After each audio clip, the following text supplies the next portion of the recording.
Hey guys, it's Gary. So it's been a little less than 2 weeks since the settlement and the MLS rules came out.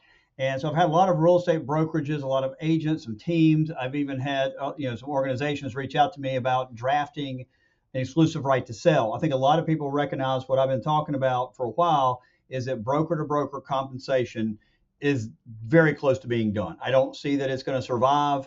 The whole point of this lawsuit was they didn't want listing agents involved in what a buyer's agent gets paid. That's not to say that listing agents aren't going to be involved completely in it. It means that when you get a listing agreement signed, you should not be getting a listing agreement signed that says you pay X and out of your X you'll pay the listing agent Y or the buyer's agent Y.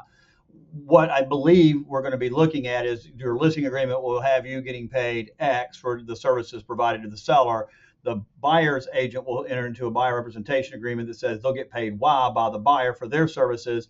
And then the buyer and the seller can come together through a separate agreement and agree to pay some or all of the buyer compensation. And I think where it would be in the listing agreement is they'll either give you permission or not give you permission to market that the seller is willing to do that.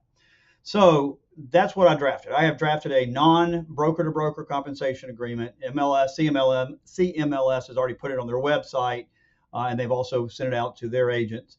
I am creating it as an open source document, so anybody that wants to use it can use it. Doesn't matter where you are. So take a look at it. This podcast this week, we're going to go over that form. We're going to talk about what it is, how to fill it out, why I think it's a better way of doing things.